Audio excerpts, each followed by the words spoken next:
नमस्कार दोस्तों, स्वागत है आपका अपने यूट्यूब चैनल टुडे एग्जामलेट पर।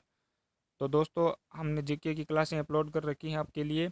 और आज जो क्लास नंबर 4 है, उसमें राजस्थान के लोक देवताओं के बारे में हम आपके लिए क्लास लेकर आए हैं। 3 क्लास हमने पहले ही अपलोड कर रखी हैं। अगर आपने वो क्लासें नहीं देखी हैं तो चैनल पर जाकर ज़रूर देखना। प्ले लिस्ट बनी हो, इसमें जाकर ज़रूर देखना जीके की क्लासें। हम आज आपके लिए लेकर आए हैं राजस्थान जीके में राजस्थान जीके की क्लास, और उसमें लोक देवताओं के बारे में हम आपके लिए क्लास लेकर आए हैं। तो चलिए देखिए, आपके सामने पहला क्वेश्चन है, किस लोक देवता की पत्नी सती नहीं हुई? किस लोक देवता की पत्नी है वो जो सती नहीं हुई थी? आपके सामने ऑप्शन 4 दे रखे हैं। अगर आपको आंसर पता है तो आंसर कमेंट बॉक्स में कर दें। Option A Harbuji, option B Gogaji, option C Tejaji, option B D Pabuji. तो किस लोक देवता की पत्नी सती नहीं हुई? हड़बूजी की पत्नी है वो सती नहीं हुई थी, ये ध्यान में रखना। चलिए नेक्स्ट क्वेश्चन है, लोक देवता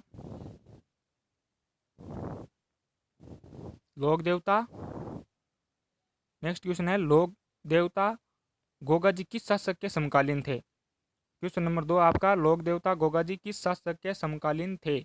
option A Mohammad Ghaznavi, option B Balban, option C Iltutmish, option D Babur. तो लोक देवता गोगा जी मोहम्मद गजनवी के समकालीन थे। लोक देवता गोगा जी ने मोहम्मद गजनवी के साथ कुल 9 बार युद्ध किया था। और जो गोगा जी हैं मोहम्मद गजनवी के साथ युद्ध करते हुए वीर गति को प्राप्त हो गए थे। तो अगर आपसे पूछ ले, मोहम्मद जो गोगा जी को जहाँपीर की उपाधि किसने दी थी? जहाँपीर की उपाधि से जहाँपीर की उपाधि है वो गोगा जी को मोहम्मद गजनवी ने ही दी थी, ये भी ध्यान में रखना। मोहम्मद गजनवी ने गोगा जी को जहाँपीर की उपाधि से नवाजा था, तो ये भी आपको ध्यान में रखना है। गोगा जी को जहाँपीर की उपाधि किसने दी थी? तो मोहम्मद गजनवी ने दी थी। चलिए नेक्स्ट क्वेश्चन, किसकी सम्मति में तिलवाड़ा पशु मेला आयोजित होता है? Option A Harbu ji, option B Mallinath ji, option C Ramdev ji और ऑप्शन डी तेजा जी। तो किसकी सम्मति में तिलवाड़ा पशु मेला आयोजित होता है? तो आपको ध्यान में रखना है ऑप्शन बी मलिनाथ। मलिनाथ जी की सम्मति में तिलवाड़ा पशु मेला आयोजित होता है। और ये पशु मेला चैत्र शुक्ल में आयोजित होता है। चैत्र शुक्ल में आयोजित होता है, और ये राजस्थान का सबसे प्राचीन पशु मेला माना जाता है। ये भी ध्यान में रखना, सबसे प्राचीन पशु मेला माना जाता है। और अब आपको बता दें कि तिलवाड़ा है कहाँ पे? तिलवाड़ा बाड़मेर में। बाड़मेर में है तिलवाड़ा पशु मेला, है वो आयोजित होता है। वो तिलवाड़ा है कहाँ पे? बाड़मेर में, ये भी ध्यान रखना। चलिए नेक्स्ट क्वेश्चन, क्वेश्चन नंबर 4, किस लोक देवता की पूजा हिंदू और मुस्लिम दोनों करते हैं? Option A Pabu ji, option B Mallinath ji, option C Goga ji, option D Harbu ji. तो किस लोक देवता की पूजा है जो मुस्लिम हिंदू और मुस्लिम दोनों करते हैं? तो ऑप्शन सी गोगा जी। गोगा जी की पूजा है वो हिंदू और मुस्लिम दोनों करते हैं। गोगा जी के मंदिर में एक माह है पुजारी हिंदू होता है, एक माह कौन होता है? हिंदू। और 11 माह पुजारी होता है वो मुस्लिम होता है। 11 माह पुजारी मुस्लिम होता है, ये ध्यान में रखना है आपको। और जो गोगा जी के जो मंदिर की आकृति है वो कैसी है? मकबरे नुमा, ये भी ध्यान में रखना। मकबरे नुमा आकृति है गोगा जी के मंदिर की। और गोगा जी के मंदिर के आगे क्या शब्द लिखा हुआ है? बिस्मिल्लाह शब्द लिखा हुआ है, ये भी ध्यान में रखना आपको। चलिए नेक्स्ट क्वेश्चन, क्वेश्चन नंबर 5 है, क्षेत्रपाल राजस्थान की संस्कृति में एक महत्वपूर्ण पहलू रहा है।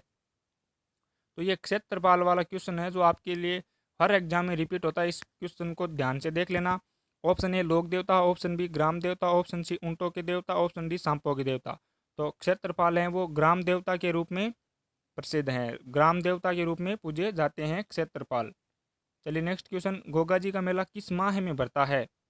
Option A Bhadrapad, option B Shravan, option C Ashwin, option D Phalgun. तो गोगा जी का जो पशु जो सॉरी गोगा जी का जो मेला भरता है वो भाद्रपद में भरता है और कृष्ण नवमी को भरता है। भाद्रपद कृष्ण नवमी को गोगा जी का मेला भरता है। कहाँ पड़ता है? गोगामेड़ी, नोहर हनुमानगढ़ में, ध्यान में रखना। नोहर हनुमानगढ़ में भरता है, नोहर हनुमानगढ़ में। चलिए नेक्स्ट क्वेश्चन, लोक देवता गोगा जी का थान सामान्यतः किस पेड़ के नीचे बनाया जाता है? किस पेड़ के नीचे बनाया जाता है? तो ऑप्शन ए खेजड़ी, ऑप्शन बी पीपल, ऑप्शन सी नीम और ऑप्शन डी बबूल। तो ये क्वेश्चन भी आपके हर एग्जाम में रिपीट होता है। तो गोगा जी का जो थान है सामान्यतः खेजड़ी के वृक्ष के नीचे बनाया जाता है। खेजड़ी के वृक्ष, ध्यान में रखना, खेजड़ी के वृक्ष के नीचे बनाया जाता है। पापू जी अवतार माने जाते हैं, तो पापू जी किसके अवतार माने जाते हैं? ऑप्शन ए कृष्ण के, ऑप्शन बी लक्ष्मण के, ऑप्शन सी राम के, ऑप्शन डी विष्णु के। तो पाबूजी लक्ष्मण के अवतार माने जाते हैं। Option B right, option B right, Pabuji Lakshman के अवतार माने जाते हैं। कृष्ण के अवतार कौन माने जाते हैं? रामदेव जी, रामदेव जी कृष्ण के अवतार माने जाते हैं। ध्यान में रखना, रामदेव जी कृष्ण के अवतार माने जाते हैं। और विष्णु के अवतार है वो कौन माने जाते हैं? देवनारायण जी, देवनारायण जी विष्णु के अवतार माने जाते हैं, ये भी ध्यान में रखना। क्वेश्चन नंबर 9 है, एकमात्र लोक देवता जो कवि भी थे। तो एकमात्र लोक देवता कौन थे जो कवि थे? Option A Goga ji, option B Teja ji, option C Ramdev ji और ऑप्शन डी पाबू जी। तो ध्यान में रखना, रामदेव जी जो एकमात्र लोक देवता थे जो कवि भी थे।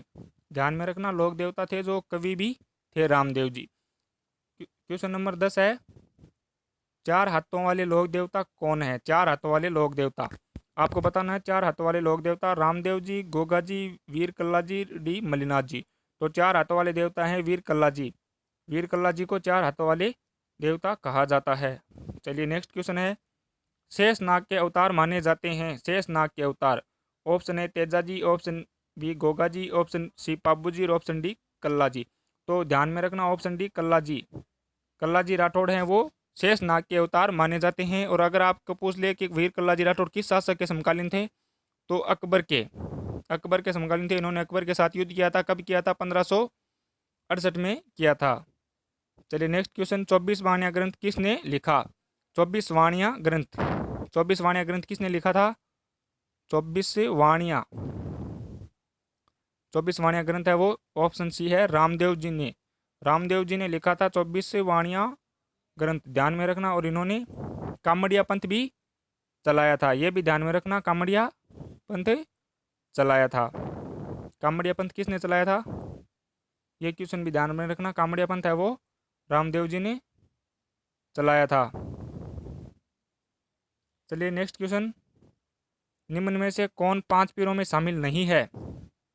आपको बताना है निम्न में से कौन है वो पांच पीरों में शामिल नहीं है। तो क्वेश्चन नंबर 13 है, कौन पांच पीरों में शामिल नहीं है? Option A Ramdev ji, option B Goga ji, option C Pabu ji और ऑप्शन डी तेजा जी। तो आपका जो राइट आंसर होगा वो होगा डी, तेजा जी पांच पीरों में शामिल नहीं है। कौन कौन है पांच पीर आपको बता दें, रामदेव जी हैं, गोगा जी हैं, पाबू जी हैं, हड़बू जी, हड़बू जी और एक मेहा जी, मेहा जी, ये पांच पीरों में शामिल है। तेजा जी है वो ध्यान में रखना पांच पीरों में शामिल नहीं है। चलिए नेक्स्ट क्वेश्चन, क्वेश्चन नंबर 14 है, कालाबाला के लोक देवता कौन है? ये क्वेश्चन भी आपका बार बार रिपीट होता है क्वेश्चन, कालाबाला के लोक देवता हैं वो तेजा जी, तेजा जी को कालाबाला के लोक देवता कहा जाता है। और ऑप्शन, चलिए क्वेश्चन नंबर 15 है वो जो लास्ट क्वेश्चन आज का, क्वेश्चन नंबर 15, नागों के देवता कौन है? तो ध्यान में रखना, नागों के देवता, नागों के देवता तेजा जी को नागों के देवता कहा जाता है। तो ये आज आपके लिए लोक देवताओं से 15 इंपॉर्टेंट क्वेश्चन थे। कल हम आपके लिए लेकर आएंगे लोक देवियों से रिलेटेड, लोक देवियों से जो क्वेश्चन बनते हैं वो कल हम आपके लिए लेकर आएंगे। तो आज की क्लास कैसी लगी तो वीडियो में कमेंट करके ज़रूर बताना, और क्लास अच्छी लगी तो क्लास को लाइक करना, शेयर करना और चैनल को सब्सक्राइब जरूर करना। धन्यवाद।